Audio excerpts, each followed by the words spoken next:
साथियों नमस्कार, मैं राम अवतार शर्मा, आपका ज्योतिष मित्र। आज का जो विषय है सुकर्ता योग के बारे में हम संपूर्ण जानकारी देंगे। जो जन्म के टाइम पे 27 योग होते हैं, 27 योगों में से 6 योग की आपको जानकारी दे चुके हैं। आज का जो 7वां योग है सुकर्ता योग, सुकर्ता योग के बारे में जानकारी देंगे।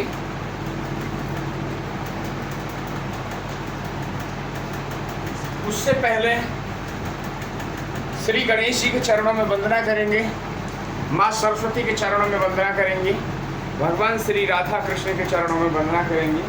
फिर आगे वीडियो को लेकर आगे बढ़ेंगे। ओम श्री गणेशाय नमः। ओम श्री सरस्वत्यै नमः। श्री राधा कृष्णाभ्याम नमः। श्री सीतारामाभ्याम नमः। श्री जय जय राधा रमण, जय जय नवल किशोर, जय गोपी चिति चोरी प्रभु, जय जय माखन चोर, जय जय माखन चोर। राधा मेरी माती है, पिता मेरे घनश्याम, उन दोनों के चरणों में कोटि कोटि प्रणाम, मेरा कोटि कोटि प्रणाम। लक्ष्मी नाथ समारंभम नाथिया मुनि मध्यमा, अस्मदाचार्य पर्यन्तां वन्दे गुरु परम्परां, वन्दे गुरु परम्परां। आए हो तो प्रेम से लो हरि का नाम, सब दर्शकों को रामी अवतार की जय जय राधेश्याम, जय जय सीताराम। श्रीमन्नारायण चरणौ शरणं प्रपद्ये, श्रीमते नारायणाय नमो नमः। बोल वृंदावन बिहारी लाल की जय, बोल राधा रानी सरकार की जय। प्रिय भक्तों, राधे राधे। सबसे पहले मेरी यही प्रार्थना है अपने प्रभु श्री राधा कृष्ण से कि सभी जितने भी हमारे दर्शक हैं सबका मंगलमय हो, और हे प्रभु जिनके कार्य सफल नहीं हो रहे हो, तो हे राधा रानी, हे श्याम सुंदर, उनके कार्य सफल हों। चलते हैं आज का जो वीडियो को लेकर विषय पर बात करेंगे। 27 योग जन्म के जो होते हैं, 27 योग होते हैं जिनमें से बच्चे का जन्म होता है। पंचांग, पंचांग के 5 अंग होते हैं जिनसे पूरा पंचांग का निर्माण है और उसी से सब कुछ चलता है। क्या है जाने। तिथि, वार, तिथि, वार, 27 नक्षत्र, 27 योग, 11 कर्ण, ये पंचांग का अंग होते हैं। इसी से पूरा पंचांग की सब कुछ कैलकुलेशन वगैरह सब चलता है। आज का जो योग है, आज का जो योग की हम बात करेंगे वो योग है आपका सुकर्ता। सुकर्ता, सुकर्ता माने शुभ।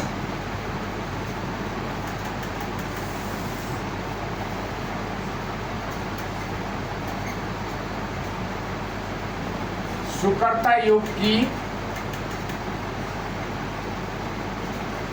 संपूर्ण जानकारी जानेंगे। पहले 27 योगों के हम नाम जान लेते हैं। सबसे पहला जो योग होता है वो होता है विषकुंभ। विषकुंभ मीन्स विष से भरा हुआ घड़ा। यदि किसी बच्चे का इस योग में जन्म होता है तो ये समझ लीजिए उसकी पूजा कराने से सिवाय और कोई उपचार नहीं है। दूसरा प्रीति, प्रीति योग। तीसरा आयुष्मान। प्रीति योग का मतलब है जिस बच्चे का प्रीति योग में यदि जन्म होता है, ऐसा बच्चा प्रीत करने वाला, प्रेम करने वाला, उससे भी लोग प्रेम करेंगे और वो भी लोगों से प्रेम करेगा। मान सम्मान कीर्ति यश वैभव सब उसको मिलने वाला होता है। सेकंड करेंगे आयुष्मान। ऐसे बच्चे जो आयुष्मान में जन्म होता है, मैं बार बार ये चीजें समझा रहा हूँ, मैंने वीडियो डाल दी है उस पर। ऐसा बच्चा जब बड़ा होके यदि किसी कोई घर में बहू वगैरह जब आती हैं या किसी की भी कोई आशीर्वाद उनसे लेता है तो उसका आशीर्वाद जो है उस आदमी को या उस लेडीज को बहुत ही फलित होता है। आयुष्मान मतलब आप जान सकते हैं। सौभाग्य, जो सौभाग्य में जो जन्म होता है जिस बच्चे का, वे बहुत ही भाग्यशाली होता है। सौभाग्य मतलब शुभ, भाग्यशाली है, बहुत ही भाग्यशाली होता है। यदि ऐसा बच्चा भी यदि किसी को आशीर्वाद दे दे, जैसे कोई लेडीज है, लेडीज ने ऐसे आदमी के जिसको ऐसा योग है, पैर छुए उसने आशीर्वाद दे दिया, सौभाग्यवती है। यदि ऐसा कह दिया उस आदमी ने तो ये समझ लीजिए ये ऐसा योग है कि वे अपना पूरा जीवन जी के ही सुहागल ही अपने आदमी से पहले वे लोग सुधार जाएंगी। मगर ऐसा नहीं है कि टाइम से पहले सुधार जाएंगी। सौभाग्यवती का ऐसे आदमी का परमात्मा कौन है? परमात्मा तो है सब जगह, थोड़ी सब जगह व्याप्त जो है, हम जैसे आप जैसे शरीरों में ही बैठे हैं। आदमी जो है नारायण तत्व है और लेडीज जो है लक्ष्मी तत्व है। तो यदि ऐसा होता है, कोई आशीर्वाद देता है, तो ये समझ लीजिए वो स्वयं भगवान ही किसी को आशीर्वाद दे रहे हैं। सेकेंडली बात करते हैं शोभन योग। शोभन मीन्स शोभामान, शोभा बढ़ाने वाला। यदि ऐसे में किसी बच्चे का जन्म होता है तो ऐसा बच्चा ही बहुत ही भाग्यशाली, बहुत ही पढ़ने में यश कीर्ति वैभव मान सम्मान पाने वाला ऐसा बच्चा होता है और बहुत ही शुभ होता है। अतिगंड, जिस बच्चे का अतिगंड के बारे में हमने कल वीडियो डाली थी। अतिगंड मतलब बहुत ही खराब योग माने जाते हैं। जो 27 योग होते हैं उसमें से 14 योग अति शुभ होते हैं, 8 योग जो होते हैं वो बहुत ही खराब माने जाते हैं।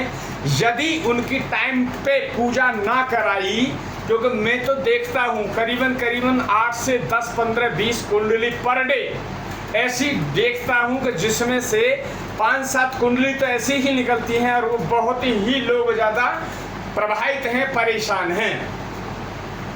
तो इनकी पूजा का विधान मैंने बता रखा है। इनकी जो पूजा होती है गौ मुख प्रसव शांति।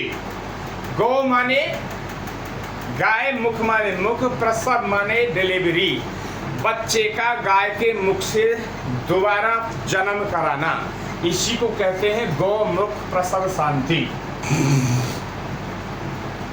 आज की जो बात करेंगे, आज का जो योग है वो है सुकर्ता। 7वें नंबर का योग है। आज इस पे चर्चा करेंगे, सारी चर्चा इस पे होंगी। बड़े डीपली या सूक्ष्म तरीके से हम जानेंगे और इसके नेगेटिव प्रभाव और शुभ प्रभावों के बारे में हम चर्चा करेंगे। आप बड़े ध्यान से सुने, चैनल को लाइक एंड सब्सक्राइब करें ज़्यादा से ज़्यादा इस चैनल को आगे फॉरवर्ड करें ताकि हर एक इंसान को कुछ इन योगों के बारे में जानकारी हो, और जानकारी होगी तो जिनके जीवन में ये परेशानी चल रही हो और ऐसे योग में उनके बच्चे का जन्म हुआ हो, उत्पात मच रहा हो, तो ताकि वो शांति करा सकें और आगे उनको बेनिफिट मिल सके।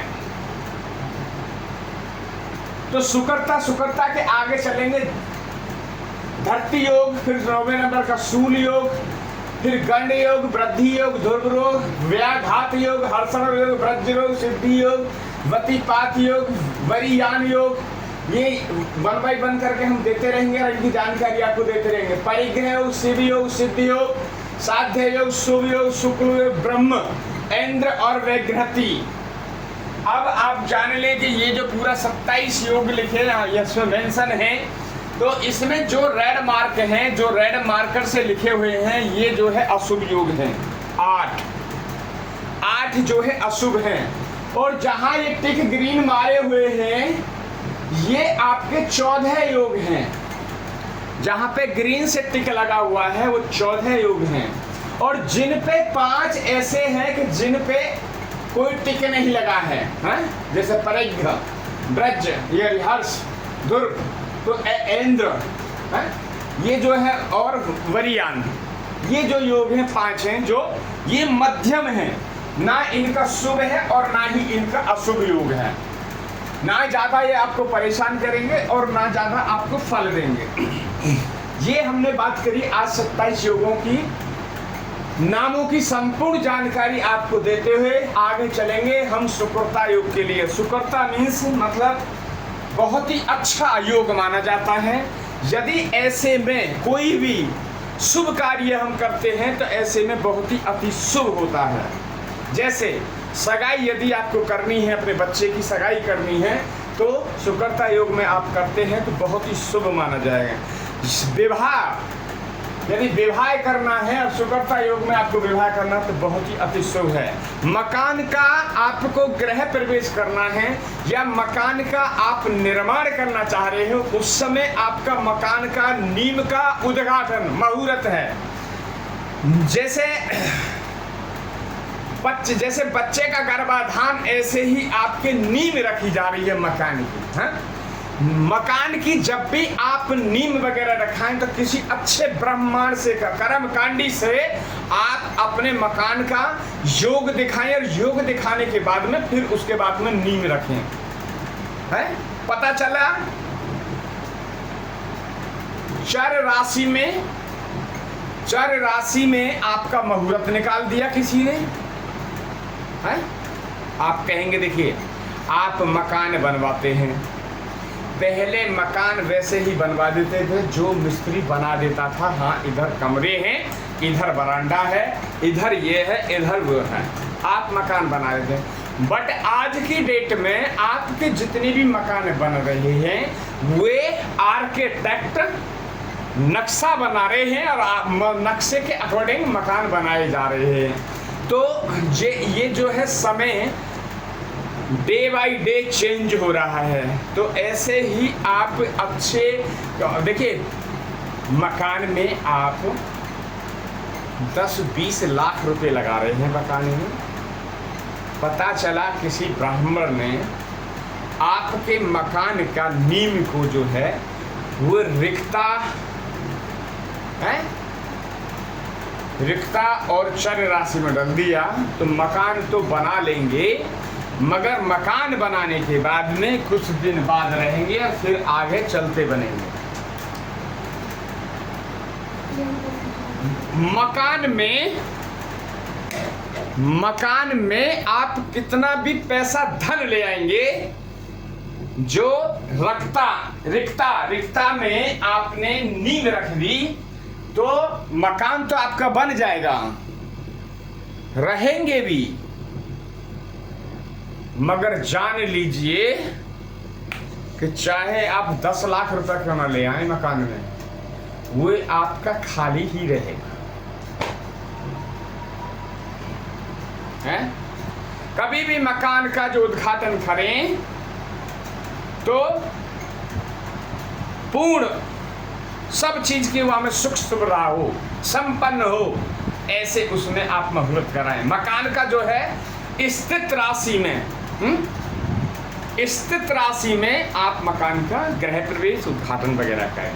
ऐसे ही इसमें बात करें सुकरता योग, अच्छे योगों में आप जानकारी ले लें कौन सा योग चल रहा है, कौन सा नक्षत्र चल रहा है, कौन सा करण चल रहा है? तो ये बहुत बड़ी जानकारी है। इस जानकारी को आप नोटिंग करें और इसी पे आगे अकॉर्डिंग काम करें। सुकरता योग में ऐसा बच्चे का जब जन्म होता है तो वो बहुत ही भाग्यशाली बच्चा होता है, पढ़ने लिखने में बहुत ही तेज दिमाग होता है, मास्टर डिग्री तक वो ले सकता है, पढ़ने में बहुत ही होशियार रहेगा। दूसरा, वो बहुत ही सीधा सरल साधा बच्चा रहेगा। घर में माता पिता का वो सम्मान करेगा, बुजुर्गों का सम्मान करेगा, अपने जहाँ वो रहता है गांव में, घर में, मोहल्ले में, उनसे सबसे सम्मान करेगा। और जब बड़ा हो जाएगा वो, तो लोग भी उसका सम्मान करेंगे। जब तो बच्चा है वो खुद सम्मान कर रहा है, उसको भी सम्मान मिल रहा है, ऐसा नहीं है। मगर जब बड़ा हो जाएगा वो, तो उसको भी बहुत ही सम्मान मिलेगा। यदि ऐसे बच्चे का सुकरता में जन्म हुआ और यदि सुकरता में ही उसका व्यवहार सगाई जो होता है ऐसे योगों में ही होगा तो अति उत्तम होगा। देखिए, ये जो योग है ऐसा नहीं है कि ये योग कुछ 6 महीने में पड़ता है। एक योग जो है प्रतिदिन चेंज होता है, यही सीरियल से चेंज होगा। हमने बताया है कई बार इन योग को निकालने के लिए है चंद्र का भोगांश प्लस सूर्य का भोगांश है, फिर उनकी डिग्री बना लें, डिग्री से उनकी मिनट बना लें, मिनट बनाने के बाद में उसको 800 से भाग दे दें। जो भी वहाँ योग आएगा वही योग खत्म हो चुका होगा, जो बैलेंस शेष होगा वही आगे योग चल रहा होगा। तो हमने कैलकुलेशन सभी को बता रखी है कि कैसे ये कार्य करना है। सुकरता योग वाले इनके सभी कार्य संपूर्ण होते रहते हैं और इनको लोगों से बड़ा सहयोग मिलता है।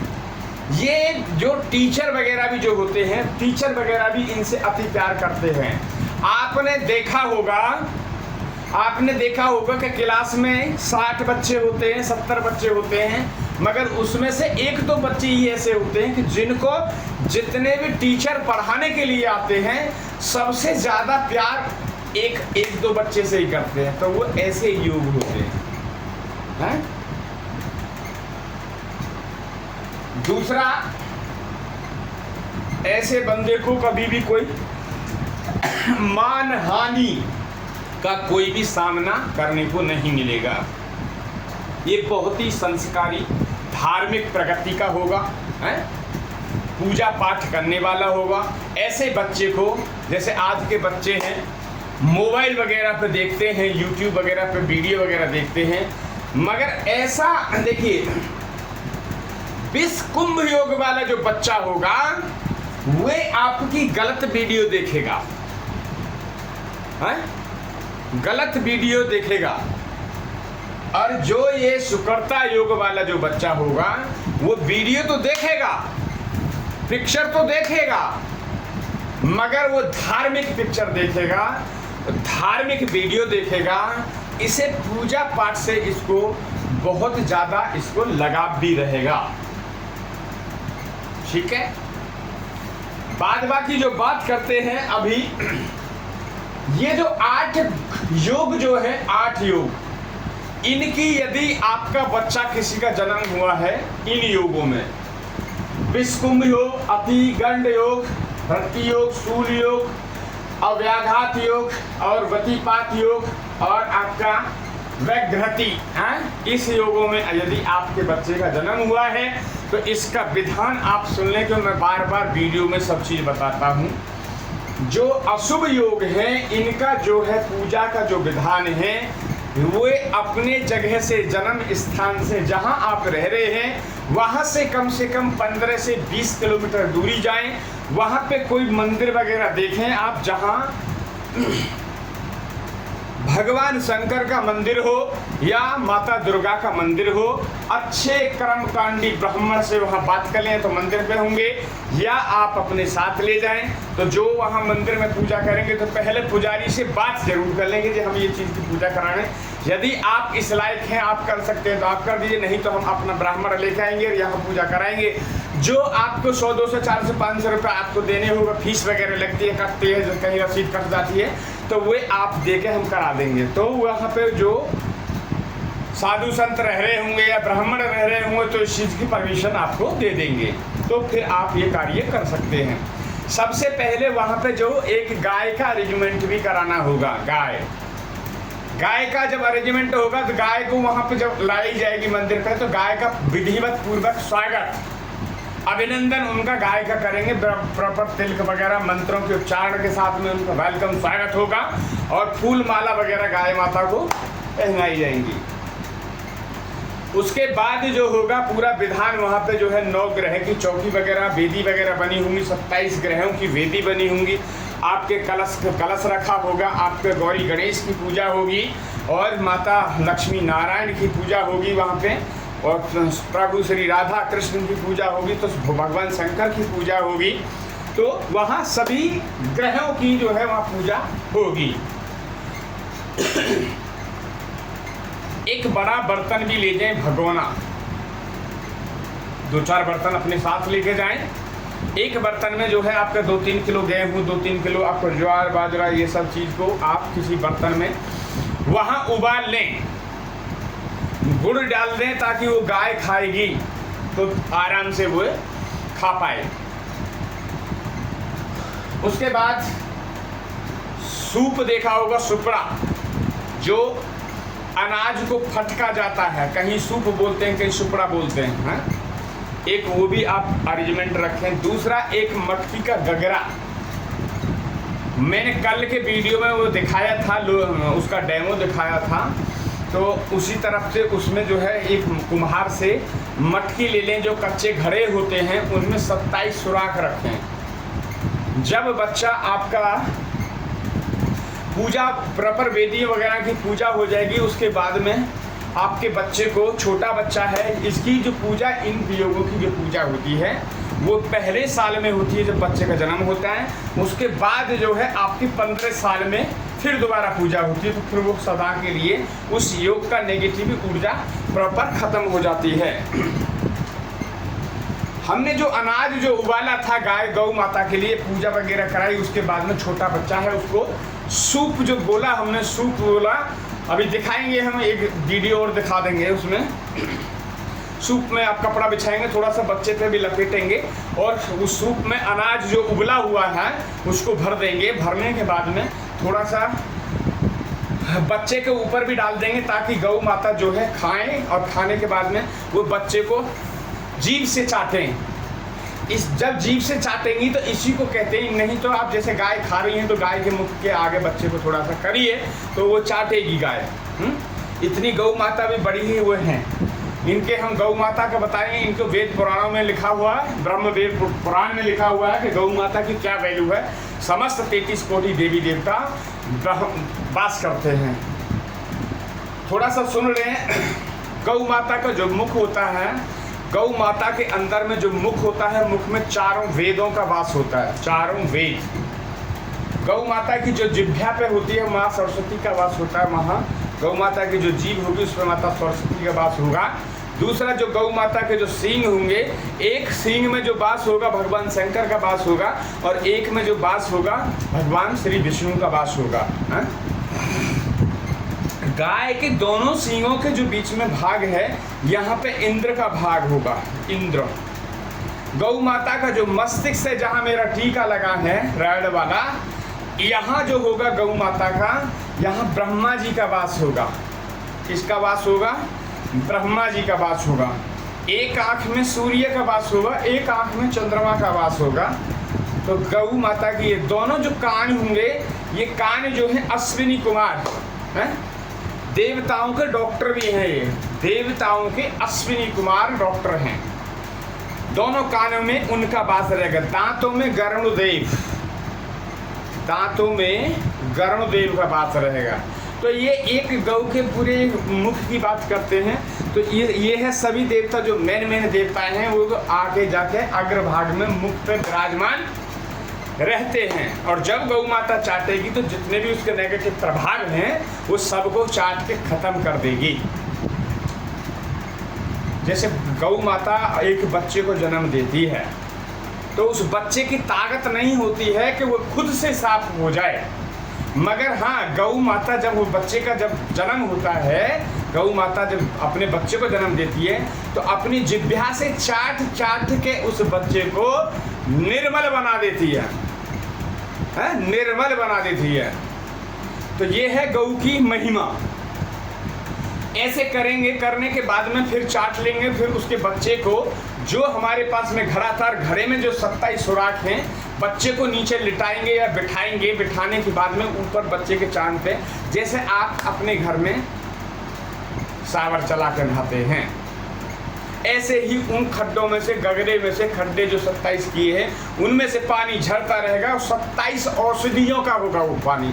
27 वनस्पति को मार्केट से लाया जाएगा, उनको उबाला जाएगा करीबन 35-40 लीटर पानी में, और उनका प्रॉपर तरीके से ठंडा किया जाएगा। ठंडा करने के बाद में जब अभिषेक होगा और ब्राह्मण प्रॉपर तरीके से अभिषेक के मंत्र पढ़ते रहेंगे। ये विधान कम से कम 15 से 20 मिनट का होगा खाली। फिर बच्चे को पूरा स्नान वगैरह कराया जाएगा। इसके बाद कांसे की आपकी थाली, जैसे खाना खाते हैं बड़ी थाली, कांसे की थाली में आप गौ माता का घी, देसी घी डालेंगे। उसमें यदि आप सोना डाल सकते हैं तो अति उत्तम, यदि नहीं डाल सकते हैं तो आप पंचरत्न भी आप ले सकते हैं मार्केट से, वो डालेंगे। वो डालने के बाद में जब आप बच्चे का उसमें चेहरा दिखाएंगे, इसको बोलते हैं छायादान। छायादान, तो जो छाया बच्चा देखता है, जो भी उस योग की जितनी भी नेगेटिव ऊर्जा है वो सब खत्म हो जाती है, सब खत्म हो जाती है। तो फिर बच्चे को पूरा विधि विधान, आपका जो कपड़े पहने थे वहाँ वहीं छोड़ दे, नए कपड़े उस बच्चे को धारण कराएं। पूरा अंडरवियर से लेकर अंडरवियर, बनियान, कुर्ता पजामा, पैंट, बुशर्ट, जो भी XYZ आप पहनाना चाहते हैं, कुर्ता धोती जो भी है, नए कपड़े। फिर वहाँ पुराने जो दिन से नहाया था, स्नान किया था, वो सब वहीं छोड़ देंगे। फिर प्रॉपर तरीके से पंडित जी को आप दक्षिणा वगैरह, वो जो छाया पात्र जो था उसमें बच्चे का तो चेहरा दिखाई दिया, उसके बाद जो बच्चे के माता पिता हैं वो भी अपने मुख वहाँ में देखेंगे, ताकि उनकी भी जो नेगेटिविटी है परिवार की भी वो वहाँ में समा जाए। तो फिर वहाँ से जो भी ब्राह्मण ने किया है काम, कर्मकांडी जो ब्राह्मण ने किया है, उनको प्रॉपर तरीके से पूजा पाठ विधान का आप दक्षिणा वगैरह दें, और फिर वहाँ से आप अपने घर के लिए चले आएँ। तो ये है आपके जो नेगेटिव जो हमने 8 योग हैं इनके बारे में बताया। दूसरा आज जो है सुकर्ता योग के बताया। यदि आपको ये वीडियो अच्छा लगा हो, इसकी जानकारी आपको अच्छी लगी हो, बेहतर लगी हो, तो आप लोगों को आप फॉरवर्ड कर सकते हैं, चैनल को लाइक एंड सब्सक्राइब कर सकते हैं। चैनल को आप सब्सक्राइब करें ज़्यादा से ज़्यादा। चैनल जब सब्सक्राइब करेंगे तो लोगों के पास तक पहुंचेगा, लोगों के पास तक बैठेगा। तो मेरा ध्येय खाली वीडियो बनाना नहीं, मैं प्रॉपर तरीके से आप लोगों को गाइडलाइंस दूंगा।